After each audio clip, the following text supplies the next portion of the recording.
Where do you think anal beads come in this story?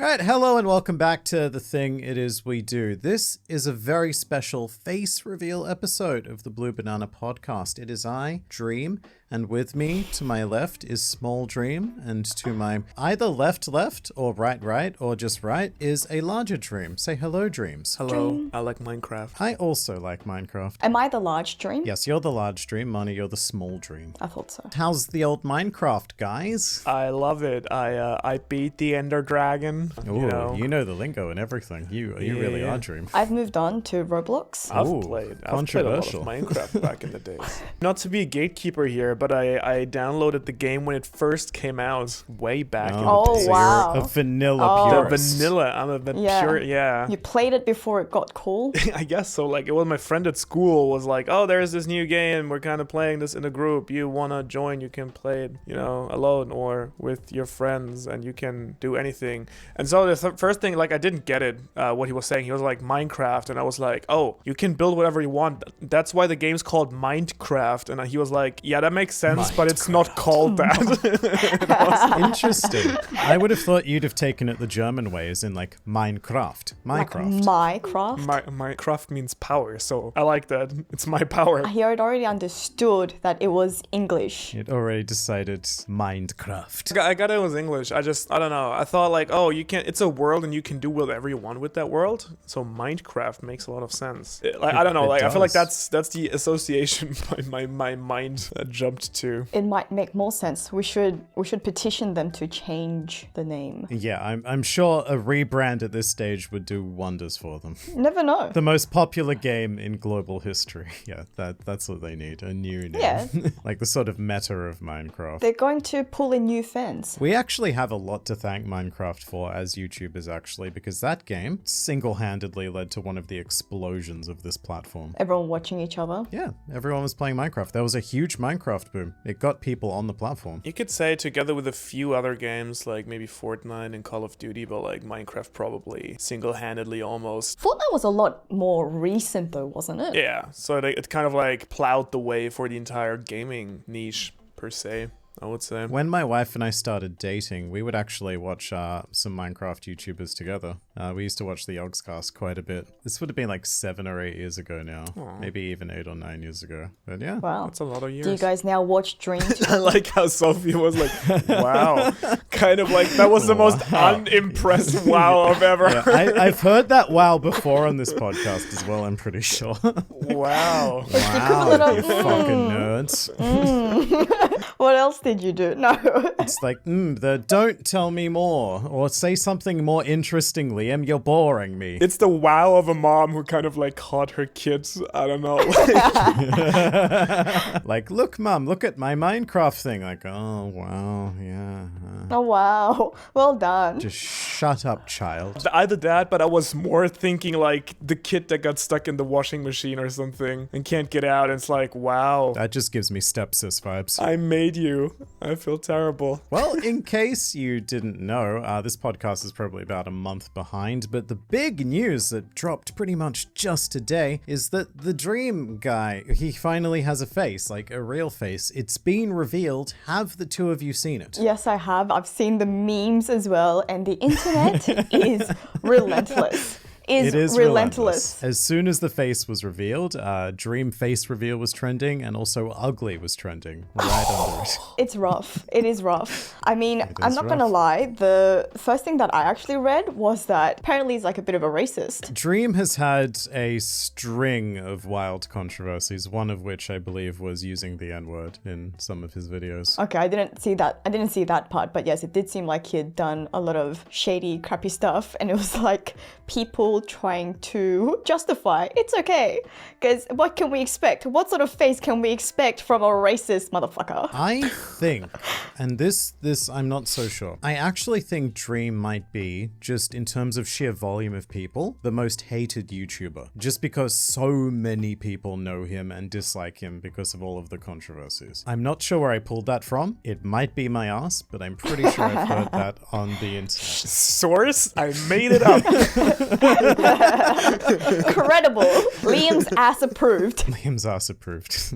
It's not hard to get that seal. That's where I check my facts. What do you guys think of the face? Honestly, I saw it and he's a dude. Yeah, I thought the same. Yeah, very generic. To me, it's what happens if you're in like a character selection screen of a game and you just set all of the sliders to middle. You just get like generic guy, man. Yeah, I thought the same. I didn't understand what the big deal was about his jaw, because that seems to be the sticking point for people with the memes. If you were to make a caricature out of it, it would be like that image Riley showed us of like the giant jawed guy. Which is something I've always wanted to do. I really want to get a caricature drawn of me. I feel like it would be a lot of fun. Yeah, me too. They're brutal, but fun. You know what? What we should do is all you artists watching or listening to this podcast. Reading the transcript of this podcast. If you're a podcast manga purist. If you are reading what I'm saying via the YouTube auto subs, then I am asking you to draw a caricature of all of us, but in true caricature style. We definitely have at least one fan who is probably capable of that. Oh, I think so. I'd say even The one who multiple like ones. keeps drawing Sophie in compromising positions. Oh yeah, I did see that. I got one of me as crocodile, which I like. Oh, I haven't seen that one. It was Is that your not profile picture? not multiple compromising. So it's the same artist who did my profile picture when chapter 1062 of One Piece came out. I got a very revealing artwork of me Sophie got Bonnie. in very Not in a safe very for work? Bonnie-esque style. I mean, you don't really see anything, right? Yeah, it's on Twitter. No, I mean, I don't know. Sophie, would you show it to your work colleagues? Would I show it to my colleagues? I mean, I'll show it to you guys. We are colleagues, are we not? We are, but would you show it to your law firm colleagues? Oh God, I wouldn't show a lot of what I do to my law firm colleagues. They'd ask me, they look at it, they'd be like, wait, are we trying to press charges? Are we trying to, are we starting a claim here? Is that why you're showing me this? Interesting. Do your colleagues know that you're a YouTuber? Are they aware? Not my law firm, no. Interesting. No, Oh, we I should haven't change told them. that. That's a good video. Yeah, yeah. My profession reveal. I reveal Joy Girl's true internet identity to her personal. To my law firm. Live streaming my boss. I think I've told you guys that one of the many places that I work at, they know. My boss knows exactly what I do, but she doesn't understand anime. And I think I might have even told you that the only experience that she had with anime was hentai. The only experience she was a you bit need surprised. with anime. She was a bit surprised, I think, that I was in that niche, but she didn't really question me on it any further. You're a hentai creator. You love tentacle Interesting. porn on YouTube? Is that what you do? Well, I don't know what she assumed of me, because I knew that she knew that I did YouTube even before she hired me, because I told her that. But then it was only more recently and afterwards that she told me that the only experience she has with anime is hentai. And I was sitting there during dinner thinking back on the conversation, thinking, so what was she thinking that I've been doing for this past year? Right. She knows I've been making a channel, and she was happy to keep me on as her policy officer. So You make videos on the internet. Yeah. I mean, there's Nuance. only one natural place that goes. So send it over. Did you say send it over? Because I heard bend it over. You know, Liam, whatever you prefer. Both is fine. You can first send it over and then you can bend it over. Fair enough. While Sophie finds the not safe for work Bonnie image of herself, which I guess technically you are hentai now, actually, come to think of it, because that image exists. By the way, I'm gonna give you this idea for free, but that would make a fantastic piece of merchandise. I am hentai now. I think it's I am hentai now. I think that's a pretty cool piece of merch. Yeah, you've got at least one sale there. Yes, I am hentai. Well, speaking of the Dream thing, I don't particularly care about Dream. I only sort of am tangentially aware of him, but the whole thing really got me thinking, because he's one of the few, I would say, mega stars of YouTube and the general streaming world who did remain anonymous for so long. And as far as I'm aware, we all started out as faceless channels. Is that correct? that's very Yes. correct. Yeah. That is correct. Why indeed. did the two of you make that decision? Was it just out of necessity because you didn't have the gear to be on camera, or because you didn't want to? I didn't want to. That was I had to think about what your question was there for a second. I didn't quite understand it. Did I not phrase it well? No, I'm still trying to find the photo and find the drawing of me as well. So I'm multitasking here and my brain's not equipped for that. Yeah, I didn't want to reveal my face. I had a lot of fears about actually starting something on the internet, to be honest. And so I was very secretive about myself. Especially with a hentai channel. I understand that completely. I didn't want to reveal my real hentai interests whilst I'm That's reasonable. whilst I am online. No, you want to keep yourself 2D. Exactly. But then now I've told many stories involving bathrooms and very compromising situations of myself. So a lot can change, in the span of a couple of years. Can I just say, I actually think I found out more about you on this podcast than any time we talk in real life. You seem to be far more open, particularly in the bathroom area on this podcast. I don't know why, but I have a lot of good bathroom stories. I mean, I think that's not a bad thing per se. I think for me, it was kind of similar to Sophie. I didn't really had any expectations for YouTube to go anywhere anyways. And I didn't want to, in the very likely scenario that it wouldn't work out or I just drop it, I didn't want there to be random videos of me on the internet where someone is like, dude, I know you're doing X and Y right now. I know you're like CEO of Shitwork Orange or whatever now, but did you talk about anime on the internet like 10 years ago? Because I found this very funny clip of you. So I don't know. I like the idea of being like kind of like a dream, I guess, as in like having no face. I kind of like the idea of you, the viewer, being able to kind of imagine you to be the way they want you to be, because if you're like a character or a VTuber or something and you don't have a per se a face, it kind of creates a certain amount of intrigue also, because however people want to see you, that's how they will see you, which is what makes the face reveal always a bit tricky. And I think the bigger you get, the trickier it gets to do the face reveal, because your character is like such a big part of your persona at some point. I mean, depending how much you integrate it, but Yeah, which is why I'm amazed that Dream actually did it. Yeah, me because too. being, like, to me, like an outsider, that is his brand. The fact that he's the faceless guy, he's got the hoodie and he's got like the white face with the crappy little smiley face. And so I'm interested to know why he made that decision. I think I watched, he sat down with Anthony Padilla, I think, for an interview, like maybe a year ago or half a year ago, something, where he kind of teased that he'd do a face reveal. I think like reading between the lines from what he said there, I feel like the only legit reason why you would want to, as you said, give up that brand you've built so far and like reveal yourself more as a person, an individual, is simply for that reason. Like, you don't want to mine yourself, no pun intended, mine yourself too hard down on that. Ha ha ha ha ha. Wow. Wow.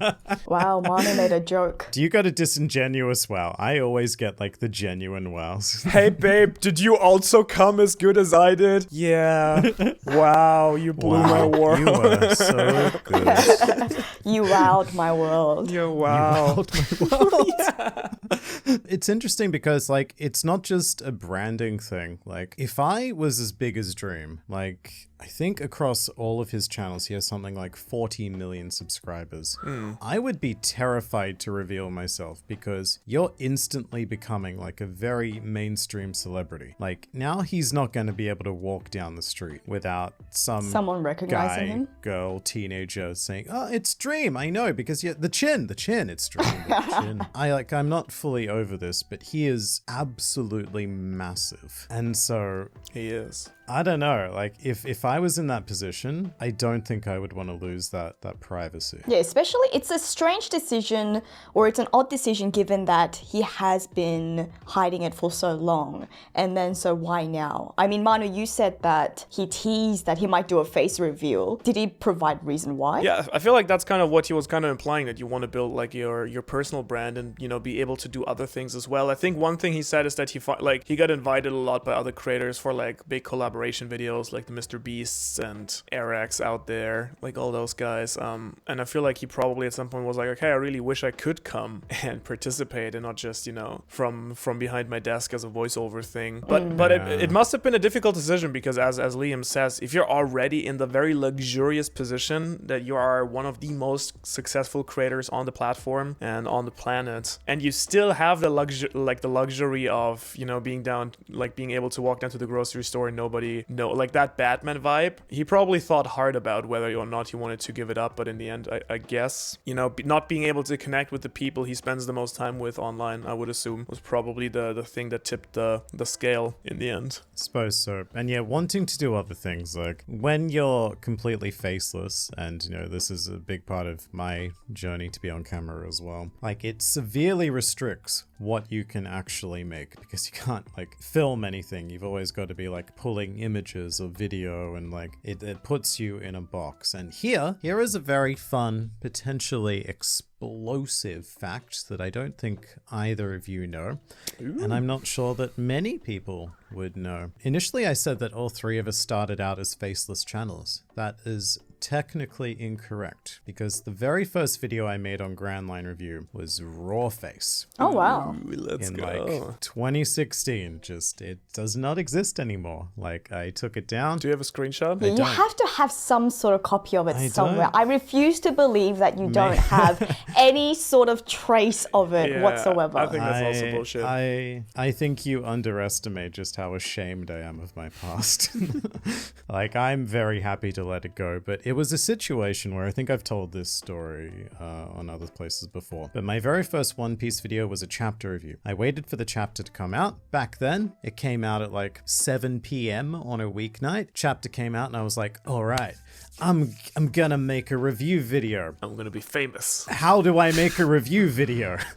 And then I spent literally the entire night going through that process, like writing my very first script and like setting up a camera, because that's what I thought I wanted to do, because I didn't want to like screw around with editing images and stuff. I like that you wrote a script for your very first video. That's great. Oh, absolutely. Because like I can't talk off script now, let alone back then. Back then I was significantly worse. Did you not write a script for your first video, Manu? No, I think I wrote my first script I wrote roughly for my 11th or 12th video, I want to say. Whoa, Mr. Impro over here. It was a good decision because that's kind of when I started actually getting some actual traction on videos. I remember the first video I wrote a script for. I don't think it's online anymore. I think it was kind of, it was one of the first chapters of Wano, and I kind of wanted to make like set the mood and like catch the vibe of Wano. And I remember that video got, I think, 400 or 500 views, and I was like, that was like 5 times of what I was usually getting in the first like 8 or 9 videos. I was like, yeah, actually sitting down and thinking about what I'm gonna say and organizing my thoughts might not be a bad idea after all. Well, here's the thing. With me, it was probably a bad idea, because what I discovered was I bit off way too much way too quickly. I wrote the script, I like set up a camera, I even set up like some lights as well, because I had a bit of theatrical shit lying around. I had to like set up a microphone. I'd never really recorded with a microphone, but I had a little zoomy piece of shit. I finished recording the video probably at about 2 a.m. because it took me absolutely forever. After which point I sat down to edit it. I didn't finish editing until like 5 a.m. and then I realized, thumbnail, the fuck? And so I had to quickly put together that, and by that time it was like 6:30 in the morning when I hit post for the very first time. Bye, Manu. Yes, that was his equivalent of my wow. He didn't care much about your story. For me, though, personally, I have heard it before, and I can relate to that on such a strong level. You just don't realize how hard video making is until you actually start, and the first video just takes so much longer than you would have ever expected, and it's actually so much work. I remember when I did my first video, similar thing. I don't think my video's up on YouTube anymore either, but that was because I don't know if you guys guys remember, last year or the year before, it seemed like Toei was doing a crackdown on YouTubers, on One Piece YouTubers. So I got a bit scared because in that video, I was still using a lot of panels in that video. So I hid and I unlisted all of my previous chapter reviews where I knew could be more in danger of getting a strike, I suppose. So I don't think mine is public anymore either. But I usually keep all my old videos just to show my humble beginnings. I still have the Joy Girl avatar as my, photo, as the YouTube cover photo. But that wasn't the original Joy Girl because I had a much crappier Joy Girl that I created myself using like an online software where you can make, those educational videos that teachers might use in the classroom, like a blackboard, like this is this and this is that. That's exactly what you looked like. And that's what it was. But so I tried my hardest. I found like a yellow hat with a red, with a little red like ribbon. So I was like, yes, that's the straw hat. I dressed myself in like a red coat and blue jeans. And I was like, yes, this is as One Piecey as it gets. But even that took so long. And I remember when I first started, I did it because I didn't want to reveal my name, didn't want to reveal what I looked like. Also because what we were talking about earlier, if I felt like, and I still do because a lot of people in my personal life don't actually know that I do YouTube. Because I didn't grow up in a community that typically enjoy anime, I still know that a lot of people, if I tell them, will just associate it with hentai and like, oh, Sophie's a real weird weeb that's into some tentacle shit. It's always tentacles. It's always tentacles. It always comes back to the tentacles. Yeah. And that's why I didn't tell anyone. And that's why I also didn't share my name, didn't share what I look like, because I didn't want anyone in my personal life to find me. Not so much that I don't think I've ever expected people to just recognize me on the street because I'm still very small as a YouTuber. And as a person. I thought I was the large Dream. No, that just makes Dream really tiny. Well, that's slightly disappointing. But that's the reason why I didn't want to reveal my name, reveal my face. I only revealed my name once we started the Blue Banana podcast. That's true. We sat down and actually had a discussion about, am I going to call you Joy Girl? Am I going to call you O'Hara? Had Manu not revealed his name at that point? I think he had. I mean, he's here. He could maybe speak for himself in a bit when he's done doing whatever. Yeah. But I think he may have revealed it like casually, but not like properly come out as Manu. Yeah, fully actually introduce himself. I think in the back of my head, I knew that I didn't want my name to be super out there, but at the same time, I didn't necessarily go out of my way to hide it because there was a photo where I think my name was like on a cake that I posted very early on. Yeah, it was. But because, it was very early on, people just didn't realize that that was my name. And then once people didn't know that was my name, I just kept it that way. And I didn't make an effort to tell them what my name was. And I remember that's a similar situation to what we were talking about Dream. That was a serious consideration that I had to have. Like, I don't really want to come onto this podcast where we're not necessarily just talking about One Piece, just being called Joy Girl. I just felt like it'll stifle our interactions a little bit. I think so as well. I think it's a lot less personal if I'm like saying, O'Hara, what are your thoughts on this? Instead of Manu, because, Manu's your name. Same with you, Sophie. I feel weird calling you Joy Girl. It feels like so impersonal. Yeah, and it would because it's also not a name. Like, it's not even like a fake name, It's just a title. And how's it going? Is it going well? Manu has problems. Manu has problems. It's just, that's it. Full stop. We'll be back once Manu has solved his problems. Through the magic of editing, because that will be now. See, and he's back. Welcome back, Manu. Stop. Where did I go? So just quickly to enlighten the viewers, my PC went into hibernation, and I was confused why. But then I restarted it, opened up my my overview program, and it showed me that the core temperature was 97 degrees Celsius.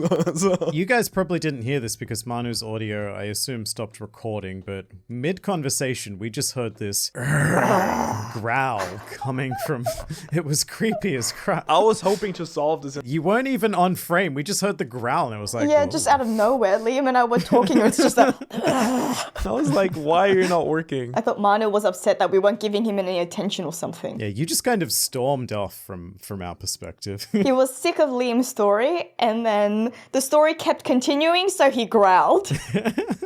God, he's still talking. This again? You know what? Fuck you both. Sophie, prepare share your wow because we're going to continue this discussion. Manu, you can walk away if you wish, but stop growling into the microphone. I'm going to make that a very strict rule. All right. I think one of the big takeaways from the thing it is we were talking about, which was like starting on YouTube, was I think maybe don't try and take on too much at once, because as soon as I eliminated the camera from the equation, it made everything else so much easier. And I was able to focus on like building other features and layering other things. What do you think it is about the camera that made things so difficult? Is it just about how you present yourself and you're not camera ready, or you're not particularly used to the camera? Both. So this is shameful to admit, but it took me like legitimately like 3 hours just to record on the camera because I had not been able to memorize the script. I don't memorize things. I'm not very good at it. So I was trying to like do it all in one go at first, and I just kept forgetting because, you know, I'd written 1,500 words and couldn't memorize them. And also it took a long time to set up.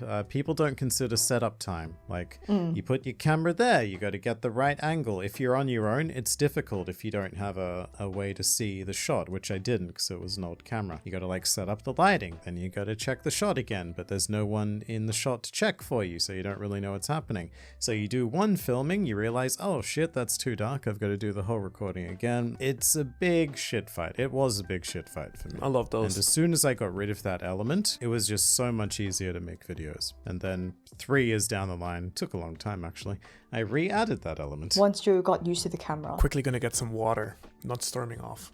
I'm listening. Bye, Manu, again. I mean, we had an entire break to do that, but sure. Hey, Sophie, do you want to start a podcast, just the two of us? Yeah, I think so. Should we just make it just 2 tiles instead? Yeah. Yeah, I think so. Maybe black and white or something. Start a chess podcast. We'll become the Dalmatians. Oh, Dalmatians, that's cute. I was going to say, editing also takes a long time though. I don't know if you had prior experience, but actually pulling photos and actually layering them and transitions and stuff. So I was lucky enough to be an experienced editor, like quote unquote experienced editor, because in high school as a hobby, I edited anime music videos. So I knew my way around like the basics of editing software. You can laugh. It is cringy as crap, and I will never, ever, ever share those videos, which I think are probably still up online. Just gonna put this out there. One of them got like 50,000 views. Back then in high school, huge. Who knew that Liam was the king of AMVs? You can't share that and not tell us. I may show you both in private, but I can't have that information out. I cannot have that part of my history out there. I am so ashamed of everything I've done that wasn't 6 months ago.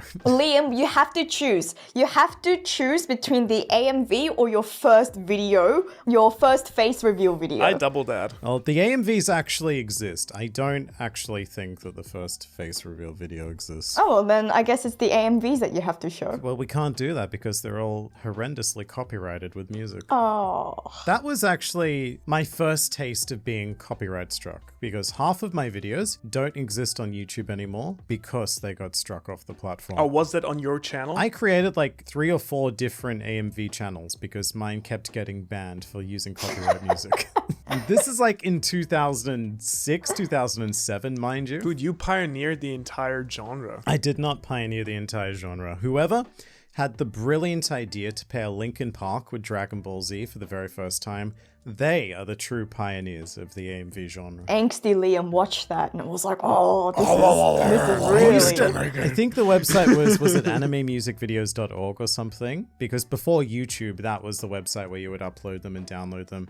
And I would spend hours just downloading anime music videos because I was a fucking weeb. So wait, you would have to download it to watch it? It wasn't like YouTube where you could just watch it on the platform? Nope. Wow. You had to download them. There was no like inbuilt player. So you didn't know what you were getting when you were downloading. Sometimes it would be a lovely gem, like, oh, that was delightful. Other times it would be like a pile of shit. But they had a rating system so that you could sort of judge what you were getting. Like, how descriptive do the titles get so that you can filter which one you may be interested in? very, very few in terms of description. Usually it would be like the anime or a character from that anime and then the song. That's Right. pretty much all you would get. Sometimes people would get all artsy with it, but like they wouldn't get downloaded because you wouldn't know what you were downloading. Was there ever something where you downloaded it and it wasn't anime? Not on that website. Were you suggesting hentai? I don't know. I mean, I guess in Liam's case, it would have been a win-win either way. It's like, this is not what I expected, but I'm not gonna complain either. I think I know the answer to this because if I've thought of an idea, then it already exists. But hentai music videos, do they exist? Oh, I don't surely. know, but I'm sure they do. Surely. Like, it would go so well with the beat. Or wouldn't go so well with the beat. It might not. yeah, explain that, please. Elaborate. Liam, you seem like you have a lot of experience and you know what you're talking about. Liam, as your English teacher said, please elaborate your train of thought. All I'm saying is, it's very easy to have consistent sex when there's a beat in the background. Yes. Or equally hard to edit it to perfection. Well, no, but that's what you did with AMVs anyway. Like, take all of the sex out of it. That's what you would do with, like, punches and Yeah, stuff that's if you true. were doing Dragon Ball videos and stuff as well. Yeah. That's free merchandise for Liam. Raver in the streets, raver in the sheets. In my earlier days, yeah. I've become so numb. Yeah, Numb was a big one, and In the End. I think In the End was the most used song. Yeah, I can for see that. AMVs back in the day. That was like middle school. I think I saw my first Linkin Park AMV in year 9. So when I was like 14, 15. I have a really funny story. I remember that just came back to me. I think In the End was one of the first songs I ever got sent via Bluetooth on my first Nokia at the time. You had Bluetooth on your first Nokia? Yeah. Holy crap. Dude, the future was here. I was like, oof, you can send me songs over the air and it's on my phone? What the fuck is going on? Yeah, I came more from the era of LimeWire. Me too. I'm a LimeWire girl as well. Had to download things off. But then that's the thing, right? You would download something off LimeWire and then share it to people via Bluetooth. Initially, no, because Bluetooth, that became a thing like later in my high school life. It was definitely not there to begin with. No. I remember my friend and I used to get our phones and she would do the Bluetooth dance and hold our phone because supposedly this would make the transfer happen faster. So we'd walk home from school going, yep, I'm transferring the GIF. I remember I had my screensaver was a Pikachu GIF, and every time Pikachu would spin, you'd see crap coming out of the butt. Nice. I mean, that actually reminds me of a weird ritual we had playing Pokemon on the Game Boy. Whenever you would throw the Pokeball to catch one, you would just mash the A button because supposedly that made catching the Pokemon easier. It didn't, but it got you invested and involved. I think it's Hold B. Hold B? Maybe. We did mashing, because I remember ruining my thumbs trying to catch various Pokemons. I have very fond memories of Pokemon, actually. I think I remember I broke my leg when I was in 3rd grade, elementary school. Font Oh, memories. yes, you told us this. Oh, did I yes. tell you that story? Yeah. All right, I already shared that. Where you hibernated in the hospital just playing Pokemon. Yeah. It sounds pretty alright. It absolutely blew my fucking mind back then, that game. As I think it did for most people. Like Fire Red, Leaf Green. It did. It opened my eyes to just red and blue back in the day, you know. Not quite that far back for me, but yeah. But still, I was like, wow. There's like an entire fucking world in my hands. And think about it back in my day, ages and ages before, the competition with Pokemon was like Super Mario Land, and that was it. Fair enough, yeah. And then maybe Sonic or something. Aren't those also pretty old? Yeah, Sonic's been around for a while. Yeah, I used to play Sonic on the Sega Mega Drive. Ooh, Donkey Kong. I had Donkey Kong on the Game Boy as well. It was great. Sega's also funny. I think, we talked about that before on the podcast too, right? Yeah, gaming I episode. believe I've even brought up Sega World, yeah. That's kind of crazy. That's how Sega kind of managed to dismantle itself as the gaming company. Is the only thing that compares to it in my eyes is how Skype kind of managed to fuck up COVID. And somehow we all came out using Zoom. Oh yeah. Zoom. What Yeah. happened to Skype? Because that used to be the place. You used to say, I'm gonna Skype you. I remember that was a thing. In a different universe, we would be Skyping right now to set this up. Actually, Manu, I think when you did a stream with me last year, I think you actually did do it over Skype. And I remember, because I think I told you, let's do it over Discord, but your Discord wasn't working or something. And you said, let's do it over Skype. And I was like, oh, I haven't used Skype since high school. Skype. How old is this guy? Oh, well, I didn't know you were in your 40s. Let me dial up the old internet. Do, do, do. Yeah, I mean, that fucking blows my mind, though. Like, that was literally their only job. Make decent video calls, and they managed to fuck that up during the time they could have, like, gone absolutely mental with it. Well, for a while, they pretty much had a monopoly on the market. yeah. So I imagine they just got a bit lazy, and then other players caught up. If I could go back in time, absolutely buy Zoom stock. My God. Oh yeah, especially during the COVID boom for Zoom. Zoom is like a name that is known by everyone now. The brand is so recognizable. My mother had to learn how to use Zoom because of me too. COVID. It took her a long time. It took you, I know you're watching, it took you a long time. Mother, it took you way too long. My mom even watched the card game, like, review/rant we did. She was over today and said, I didn't understand a single thing you were talking about with the cards and the formatting, but I watched it. Actually, funny story, my younger sister, who I've told before, watches our podcast now. I told her that there wouldn't be an episode last week, even though there was. And when I told her that there wouldn't be an episode, she was genuinely upset. She was like, why? But I had to wait another week for an episode a few weeks ago. What's going on? Does Liam have COVID now? She's very deep into the Blue Banana lore at this stage. Oh, well, we can't disappoint your sister. Yes, Your no, sister so- represents all of our viewers. Yeah, I do think also, like, our personal relatives and friends can make up, like, 50% of the Blue Banana audience at this point. I wouldn't say 50%. I don't have that many friends. I've already told you guys that all I have, you guys aren't even my friends, you guys are my colleagues. Yeah, it's a sad state of affairs, this podcast in general. Getting slightly less depressing, or perhaps even more depressing. Now that you are, internet personalities whose names and faces are known, do either of you ever regret relinquishing that anonymity? Known. I don't think I'm big enough to have felt any sort of adverse effect. Manu, have you ever been recognized? I suppose you don't live in a country where your audience is. No, but in the US, where I traveled for the first time, I have been recognized now. Multiple times. Tell us about that. That's interesting. Multiple times, wow. Multiple times, yeah. And funnily enough, it was all on the same day also. Very randomly, like 3 times in one day. It was nice though. It was good meeting people. So like a strange feeling. I never had that before. Like, I'm not sure, like Liam, I assume you experienced this before. But I think it was funny because you guys were more up to date with it and people who follow me on Twitter and stuff. But I think most people just didn't quite catch up with the fact that I shaved my head and pierced my ears. So people were like, do I know you? That's a good point. If I'm ever going to like LA or something where a huge chunk of my audience is, I should shave my head. And get a piercing. Get a stash And get a fuckboy piercing. Yeah, absolutely. on your ball sack. Liam already has that one. I was saving that for the end of the episode. It's ruined now. Might as well end the episode. So, well, I'm not showing it now. It was meant to be a surprise. Well, I've seen it already, so. I think that you and I are just very different people, I suppose, Manu, because I was recognized on one occasion while we were in Melbourne. And I missed out. I'm pretty sure I told this story on the podcast. There's really not much to tell.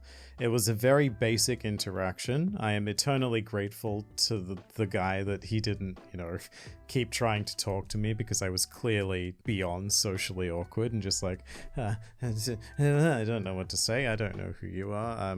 Pirates. Subscribe and ring the bell. The thing is, if he's recognizing me, he's probably already subscribed to the Grand Line Review for consistent injections of One Piece culture administered directly into your YouTube feeds. So I can't even say that to him. Or the opposite. What if that's why he didn't continue the conversation? Because you are the YouTuber that is like, oh, fucking Grand Line Review. Now I have to see this guy in real life. Why would he come up to me? Why is he coming into my workplace, this Grand Line Review man? He knows how uncomfortable it makes you feel. And he's like, I'm going to ruin Liam's day. There are people who have said that in the comments. So like, if I ever meet Liam, I am going to talk to him. And I'm like, oh no. What's your favorite color? It depends if it's light or if it's just a general like clothing color. Favorite lighting color is blue. It's magical. Magical. This is a real problem that I've been talking to Liam about, actually. So I really want to go to watch Film Red in cinemas, and Liam is deathly afraid that he will be recognized and therefore does not want to go with me. Can I just say, you phrased that bizarrely. It's not that I don't want to go with you. It's that makes it sound like an excuse that I'm like trying to ditch you specifically. Which is true, I'm but I haven't said it yet. I'm like, it is. She just keeps showing up at my door, Manu. You have no idea. I told her that we're only colleagues and she keeps trying to be my friend. Tell her I'm not ready for that next step. She keeps pushing it. Like, and then we end up going to dinner together and all of a sudden we're engaging in this friendly conversation. But yeah, I am deathly afraid that I will be recognized at a gathering of One Piece fanatics, and I am very afraid that I will underperform to people's expectations if they walk up to me and expect me to be a regular human being. But you don't have to be, I feel. I don't think people expect you to be a regular, normal being, like, anyways. No, they expect you to be a irregular celebrity, Liam, and give off all the celebrity vibes. Let's not throw around the C word that lightly. I don't think any of us qualify as that. I think that, like, you would expect at least something similar to what you see in the videos, though, and the two of you should know very well by now that, like, that is not what I am. And so I don't want to, like, destroy that expectation. Like, the videos of me, like, on my best day, you know, without any, like, self-consciousness, you know, in the safety of my nice room and just talking about the thing I love. Outside, I'm very different. You should do meet and greet in your studio. Let's not do that. Let's go ahead and not give out my studio's address to random fans. That sounds better. No, I mean, you could, like, kind of build a model of it in, like, a van. It's just, like, your studio, and you drive around with it. That sounds practical. Here, random viewer, step into my unmarked van. It's my studio. And that's what blows up on Twitter. Yeah. The Grand Line Review invited me into his van for exclusive interview. The Ram van. The Grand Van. But yeah, as a result, I'm seriously considering more than I should not going to see Film Red. I mean, there are other reasons, but, like, it's not the most appealing idea I have right now. I don't want to sound like a dick right now, but Film Red is really old news. Well, we can get into Screw that. you, Manu.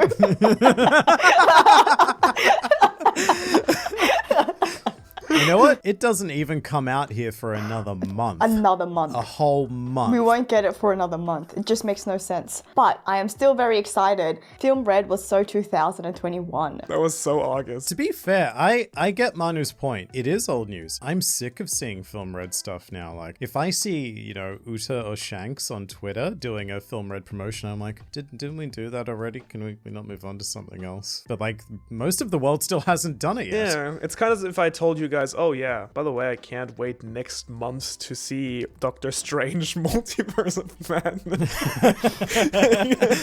Yeah, Spider-Man comes out next week, right? I like to see how that one turns out. Oh boy. Yeah, no, I feel you, because this is what I was afraid of. Like, with me, the hype has well and truly died down. And so that, combined with my crippling fear of human beings, is like giving me this, do I really want to go and see it or not? I don't know. Isn't Crunchyroll even showing it? Oh, the Crunchyroll Expo, I think, showed an Australian premiere. Yes, that was not announced until the week maybe before, or like a couple of days before it was being premiered, when the tickets had already sold out and you needed tickets to the expo and then separate tickets to watch the film in another state. And then if you went to the expo, good luck getting in because they oversold the tickets. Someone posted it on Twitter that it was on the Australian news, basically, that people weren't getting in. It was on the Australian news. Yeah. There were clips of it. And it was like really embarrassing because it's like listening to your mother, you know, try and describe your hobby with the news anchor. It's like, thousands of Japanese animation fans flocked to the convention center today, and you just saw like people cosplaying, you know, like Hatsune Miku and shit, and it's like, yep, these are my people. That's my peeps. Shout out to my peeps. Which is actually what I'm suggesting to Liam. Why not disguise yourself by being so overt in plain sight, by cosplaying to One Piece Film Red and hide in plain sight? Yeah, because the way to not draw attention to yourself Yeah. is to be be incredibly flamboyant. No, it would have to be someone in a mask. And even then, like, you would automatically be suspicious of the guy in the mask. You'd be like, oh, what's he hiding? Or you could do someone with makeup. What, like Bon Clay? I can't think of anyone else with makeup, or Ivankov. You know, these traditionally flamboyant and attention-grabbing characters. Yes, you could do an Ivankov. That'd be cool. I feel like most people can pull off an Ivankov if they've got the right attitude. That's the beauty of Ivankov. It's also good because you would need a wig as well, so your real hair would be disguised. Also, I will say I would pay money to see Liam in stockings. People would just think I was going to see Rocky Horror. Okay, I'll start that OnlyFans. We'll see how it goes. Film Red is old news, but the real attraction is Liam in stockings. Well, Sophie, I want to ask you, are you still excited for Film Red? Do you still, like, not know anything about it? No, I'm really excited. I know that certain things about Shanks's powers and that bounties for the red hair pirates are going to be revealed. That's about the extent of my knowledge, so I don't actually know what those bounties are, and I don't know what that power is. But also, you have to see it from my perspective. I didn't get to watch Stampede when it was big news for everyone because I hadn't caught up on the series yet. And so I watched Stampede like a year, maybe over a year after it actually aired and was big news for everyone else. And I was still like, I get to see Stampede for the first time. Nice. Well, good on you guys for not being as spoiled, or at least you, Sophie. Just Sophie. I know everything. That's another thing. Like, I already know every major point of what happens, so I'm like, the only thing I'm looking forward to are like the really small pieces of character interactions that no one's talking about because it's not worth speaking about, but it's still like a great experience. Like, my experience with Film Red has kind of been a roller coaster where it went from really kind of not looking forward to it because of all the advertisement and the like just overhyping of it to me really enjoying it in the theaters, and like now it has kind of gone down again in retrospect. Interesting. I'm pretty sure that Arthur is seriously considering going to America to see their premiere. He's seen it 8 times or something. Yes. Yeah, that's a lot. I don't think I've seen any One Piece film 8 times. Yeah, I mean, I met Arthur in person while I was in Europe. Yeah, the O'Haras. Yeah, indeed, and he's a really, really nice guy. I've never met anyone who's that into One Piece. It's crazy. Encyclopedia. He properly takes the crown. I feel very casual compared to him. Yeah, good on him. I love the passion. Manu, all of a sudden you've shrunk. Explain yourself. He's a tiny hobbit now. Anyway, moving on. He's enrolled himself into kindergarten. Manu has regressed. Probably not the greatest time to bring this up, but the next thing I'd like to talk about, child and lady, is anal beads. Are you guys aware of anal beads? Chess? I'm glad you instantly put them together. Are you guys aware of the anal bead chess scandal happening at the moment? Chess drama is my favorite drama. No, I actually am not, so can someone enlighten me? Oh, I love it so much. Sophie, how are you so out of date with everything going on the internet? Clearly are not spending the appropriate amount of toxic time on Twitter every single day. Definitely him and I am. Yeah, you need to take your Twitter pill daily. Stop being happy. Destroy your life, Sophie. Someone explain. What's wrong with you? I like sunshine. Sophie, are you familiar with Magnus Carlsen? Is that a name that strikes familiarity? No, but it's a very assertive, strong name. It is, for an assertive, strong chess player. He's the current world #1, and in many people's opinions, possibly the greatest to have ever played the game. Wow. In any case, recently Magnus had an unbeaten run of like 50 plus games, like just completely undefeated. And he met an opponent by the name of Hans Niemann and was defeated. But like not just defeated, like thoroughly thrashed. Obliterated. Obliterated. But also not right from the start. He was obliterated after he kind of like pushed him into a corner. And then suddenly he made like the biggest turnaround in chess history, kind of. Yeah. Wow. This is a game. Sophie, where do you think anal beads come in this story? That's what I was just about to ask. Oh, yeah. Was that the... Please guess. Was the secret lucky tool that his opponent used was that he was using anal beads throughout the entire match, and it was tickling him in places and, and I guess guiding his every move? Well, you're pretty bang on. Nothing is confirmed, but that did become the leading theory because it is heavily suspected that Hans Niemann was cheating somehow against Magnus. And it's suspicions that are only compounded by all of the weird crap he keeps saying in interviews and by the fact that he has admitted to cheating in the past online. He was a lot younger, to be fair, but also his coach is a prolific cheat, with chess.com specifically, who has been banned like 3 separate times. But this game against Magnus, it was over the board, not online. So people have had to theorize about what kind of cheating device he could have possibly gotten in with an engine. And thanks to a retweet by Elon Musk, the popular theory is now that he had a series of vibrating anal beads that would do certain patterns to tell him what moves to make. Okay. A series of anal beads. Well, beads plural. Oh, okay. Like, you don't just have anal bead. Like, not just one. A serious. Like, to be fair, we should clarify, it could also have been a butt plug. That's the thing, we don't know. I suppose the theory is that anal beads would be a little bit more stimulating because of their shape. Depends on the shape of the beads, I guess. Exactly. That's what I mean. I'm not sure if stimulating is what, we would be after in this particular situation. I think clarity. Just for a little bit of context, how that would help. You can cheat, obviously, in the game of chess, because, I think the famous analogy or the famous example of how AI will destroy our world is how it kind of all started with computers beating humans in chess decades ago. Deep blue. Yeah, so any advanced chess computer can outbeat even Magnus Carlsen, like the best human chess player, easily. And so, yeah, the way you would cheat in such a game is basically feed the position of the chess pieces into an AI and let the AI basically beat the game for you. So that's why that's where it comes in, where basically, the next move would kind of be communicated, I guess, in the form of anal beads. Where did the theory come from that it was specifically anal beads that he was using? So it was a crack theory being shared around the chess community as a bit of a laugh, but then it was retweeted by Elon Musk, and then news sites started running with it, and now it's impossible not to associate Hans Niemann with anal beads. I just see his face and I'm like, oh, what's up your butt? You're the anal bead guy, which I do kind of feel bad for, because even if he cheated, for the rest of his career, he will be known as anal beads. Not the type of beads you want to be associated with. Yo, beads. I mean, I think that's better than yo, anal. Yeah, it was kind of a strange story because Magnus Carlsen never really said anything until I think a few days ago. So it took a while. He left the game, then he was supposed to play another game against the same guy, played the first move, then left. So that was another flawless victory for Hans Niemann. 2 victories in a row against Magnus. Why did he leave the game? Out of protest. In protest. And then I think the tournament that happened, just in the next game that Hans Niemann played, they were delaying the live stream by 15 minutes, which kind of, hinted at them not wanting, anyone to be able to feed the current chess position into a computer. Hans's anus, yes. Into Hans's, feeding it into Hans's anus.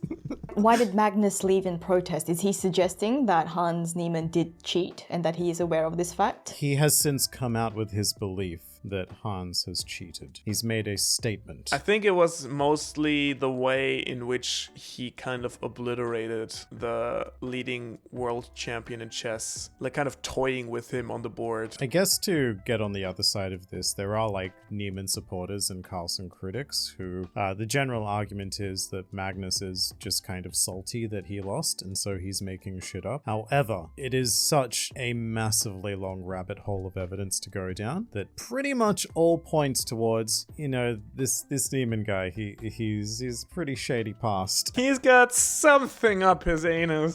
His play is very inconsistent with what he was able to pull out of his ass that day. Well, that's the problem, right? Or that's his gimmick. That's his gimmick. That's why they call him beads. He wasn't pulling anything out of his ass. He was putting things up. And who doesn't like to do that? I just don't know where else things could have gone. Apparently, it in the past, it has been done where people have put a little like vibrating machine in their shoe that has allowed them to cheat as well. Not as exciting. They are microscopic, not microscopic, but they're like Microscopic. really I was simple. gonna say, I mean, if they're microscopic, I would be worried if you were putting that up your ass. I don't know where it's gone. It might show up after I eat some real spicy food tomorrow. We'll see. Microscopic was definitely the wrong word, but you can craft like really tiny, amazing computers that can feed you this information as a series of vibrations. What you're saying is there's baby vibrators. Yeah. Oh, that's so Like cute. shoe vibrators. Or like apparently people cheating with watches as well was a big thing, and now you can't wear watches in certain matches. You would think that watches is a little more obvious though. I feel like watches would be easier to detect. Yeah, that's why you're not allowed to do it anymore. Wait till they start strip searching, all of the players before big chess matches. Bent over, like proper airport style checks. It might get more larger audience to the entire thing. Maybe that's the thing. Like, I have never been more invested in the world of chess than I am right now. Like, every morning I am watching a new chess video as a result of this controversy because that's what YouTube's feeding me now, and I'm just like, yes. On Pornhub, give me more rightfully, right? chess drama, of course. I made the wrong move. Knight me. What are you doing, step bro? Pawn to e4. Today I will be your bishop. Watch what happens when I take her queen. Yeah, now that you're saying it, it kind of sounds a bit sexual, the chess the chess figures. Well, I mean, all of them, they're very phallic pieces, and it's a very male-dominated game. That is very true. But I feel like a lot of things in our world are a lot more phallic. My bishop takes your queen. You could have a bit of femdom, my queen takes your bishop. Pretty much anything is phallic. This is phallic. This, the wrong way up, is phallic. Like, this is phallic. Liam pulls his pants down. This is phallic. This is A great slogan for a t-shirt again. This is phallic. just anything that has vertical dimensions higher than horizontal is phallic. Sophie is phallic. Sophie is very phallic. Look at that. Sophie, stop representing the patriarchy over there. Bit of a short stub. I have a slightly mean but nonetheless entertaining story from while I was away. So I was catching up with my best friend in Germany, and we were kind of looking at what people from our high school were up to after all these years, because we've both mostly lost contact with everyone. And so we were just like on LinkedIn looking up people, as you do. And so we found one of our I don't know. I said that because I actually don't know. I don't have Facebook. So LinkedIn was the best option. And we found one of our former classmates who, very unfortunate for him, already started losing his hair like 2 years before we graduated. So by the time we graduated, he already had like the full, in German you would call it a Heldenkranz, kind of like crown of a hero. Yeah. So basically the like top the Caesar balding. crown. Yeah, exactly. And so we looked him up, and we just found like the first thing that popped up was this photo taken against a very dark background with his skin kind of like me, very brightly illuminated. It was a penis head. That was what it was. Just for the first 5 seconds of looking at that image, we were both kind of like, oh, I think we clicked on the wrong thing here. Because it was taken very unfortunate. Again, imagine this like a uniform black background with a black suit. So the only thing sticking out was just his bald head. Very shinily polished. It's just this very short head, yes. So that looked like a penis, which is mean, but it was funny. I mean, yeah, that's cool. And I fully support your classmate's career as a penis. So do I. There are worse things in life. Like what? I don't know, you could be a ball sack. Imagine if your head was shaped like ball sack. Imagine that. Like, you get made fun of for being the shaft, but like, the sack. You wouldn't want to be the sack. To bring it all the way back to anime, one of the characters I still kind of can't get over whenever I see him is the one. Do you remember the first episode or the origin story of One Punch Man where he saves the kid? Yeah, with the bald chin? It's like one of those characters I just can't get over whenever I see it. Like, do you see it often? I mean, I like rewatching the first season of One Punch.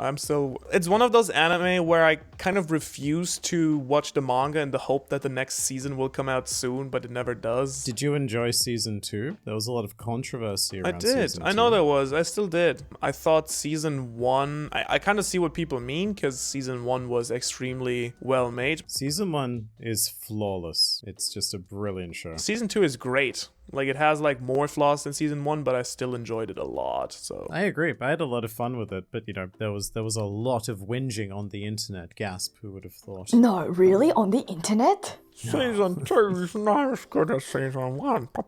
Yeah. I tried reading the One Punch Man manga. It was just one of those things, like Attack on Titan, like pretty much anything that was in One Piece that I just couldn't get into. Oh, like you couldn't get into? There was just like a block. It's not bad, but it's just, I don't know, it just wasn't for me. I couldn't gel with it. I think it's one of those things that's just better animated. While I think, for example, One Piece is something that's better as a manga, which is also a controversial opinion, I guess, but... With One Piece, I don't think that's a controversial opinion, that the manga is better than the anime. I think some people would say so. I mean, yeah, Okay. but there's so many, like, such a wide array of One Piece fans that you've got someone to argue every perspective. I think that, I mean, wait, let's maybe not get back into this too much because we always rant about this, but when the anime is at its peak, I think it's better than the manga. It's just almost never at that point. It never is. I yeah. mean, all forms of media, I think, usually are, because it's a lot more easier to engage with a form of media that's where it's like visual, it's audible, and you've got the entire thing going on. Yes, So. and I will say if the anime is made well, it usually just has this advantage over manga that it has more senses to work with.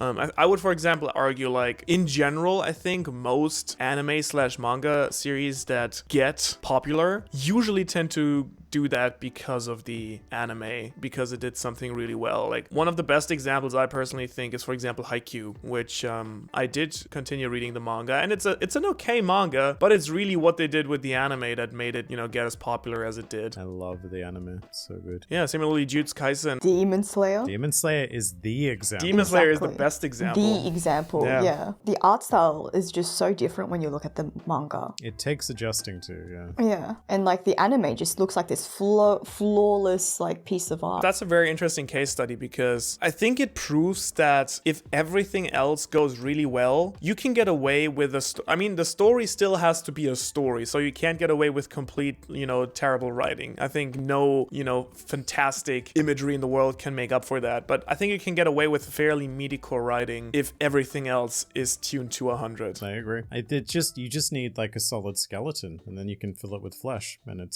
looks amazing, feels amazing, sounds amazing, great experience. I think it's very hard to argue that there's any anime out there that is visually more stunning than Demon Slayer. I don't know. One Piece's aura effects, Manu. I mean, obviously you have like some movies. I'm very much looking forward to the Makoto Shinkai movie, the new one. Not sure what it's called in English, but yeah, this is coming out I think 1st of November. So I'm really curious how that one's gonna be. And we probably won't get it in Australia. You'll watch it next year. I don't even know what it is. That comes out earlier than we get Film Red in Australia. So there's that. But at least I probably wouldn't get recognized going to see that. So in Japanese it's called Suzume no Tojimari. I'm not sure how they translated that into English. I don't think they even did. But yeah, the trailer looked absolutely stunning. Just visually. Again, the story we'll see. For example, I like Your Name. I think we talked about this. Your Name is probably, next to Lord of the Rings, my favorite movie of all time. While, for example, Weathering with You, I liked, but not as much. Visually stunning, story was okay. So I'm very curious how this one's gonna go. But the visual, like just from the trailer wise, it looks absolutely fantastic. Sparrow's Door Closure. Sounds like an AI generated name. It does. Maybe it's an AI generated story, who knows? But yeah, it looks pretty cool. So I'm excited for that. I love the vibe he creates in his movies. It's just blending anime and real life so closely. I'm a real sucker. Like if you look at my desktop or something, all my wallpapers are usually extremely hyper-realistic anime landscapes. I love that stuff. It's very specific. I was gonna say the first experience I had of like anime blending with real life was probably End of Evangelion, which did it in a super strange way. Never seen that. You've never seen Evangelion? Nope. I'm not a mecha person. I mean, we have seen that. Like, Ava is not mecha. Ava is like depressed teenage fuel. Wow, I can't believe I am the only person like in this group of anime fans who has seen like the anime. I know it is. I guess so, yeah. That's crazy. I don't even know where to go from here. I'm embarrassed on your behalf. So I remember one of the first times I went, or it wasn't even like one of the first times I went to Hakone, which is like a hot spring elevator elevated hot spring area closer, like between Tokyo and Mount Fuji. Beautiful hot springs. There's a great lake up in the mountains with like a ropeway and shit. And apparently, I mean, I haven't seen it, but apparently it's one of the locations where Evangelion takes place. And so I went there with a friend, and he was like, "Oh my god, they have the merchandise." They like at the station and stuff. There's like the Evangelion merchandise, and I was like, "Big fucking robot, let's go!" Cool.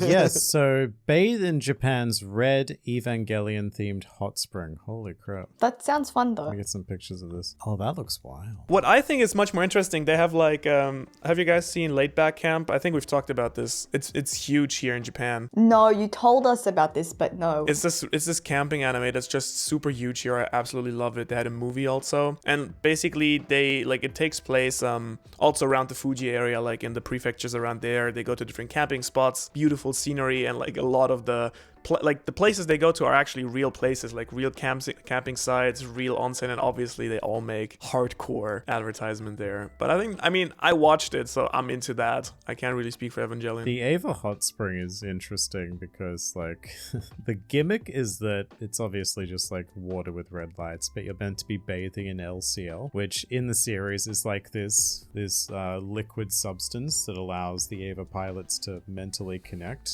with the Ava, the big machine. It's not cum, but in End of Evangelion, people do or some people metaphorically come and they explode into LCL. I believe it's a weird film. So I feel like bathing in this hot spring would give me mixed feelings.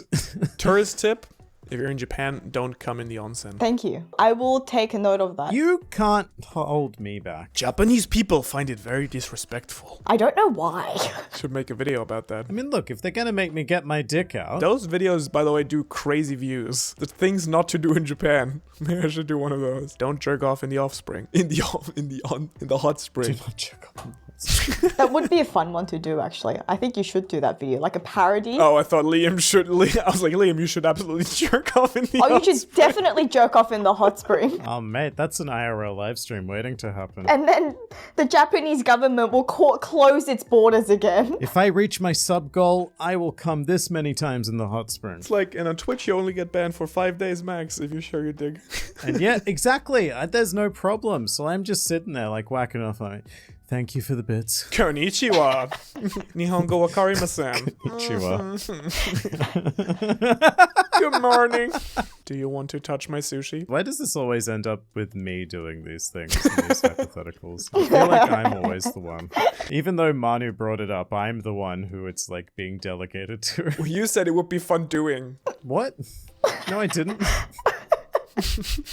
You were the one that brought up that LCL is a metaphor for cum. No, Manu said it was cum. One of you said it was cum, and I was like, kind of, in very individual cases in that one specific film. Yeah, you confirmed that it was cum. It's like a lot of things, you know? In the movie, people turned into LCL when they were like sort of orgasming or when they were terrified. Like we said, Liam, it seems like you've got a lot of experience and knowledge about this. In the Ava Hot Spring, yes, they should let you come in the Ava Hot Spring. So much weird shit happens in that show. Why not? That's the least of their problems. You've made a very good case for us to watch. Like, Yeah. in Ava, it's a really fucked up scene, but like the main character does jerk off, and it's a really long and uncomfortably quiet scene because he's like doing it over an unconscious girl. And eventually he finishes and he's like, I'm so fucked up. And we're like, yes, you are. We didn't need like a 3-minute jerk off scene to get to that. It's a great show. It's a great show. Like it's iconic. You Especially must watch it. those 3 minutes. Iconic. I can't explain this enough. Watch it. Watch the films, then watch the new films. Like it's an experience. Sure sounds Okay. like it. Okay, before Liam gets banned. To quote Sophie, wow. I didn't get a wow then, so I'm assuming that actually interested Sophie, if only out of disgust. I mean, it wowed Sophie in a lot of ways, I'm sure. It wowed Sophie into not saying wow. Into not wowing. Well, on that note, this has been lovely. I enjoy talking to the two of you weekly. Let's do it again next week. Yeah, we should Sophie, spontaneously may not do it more. again next week.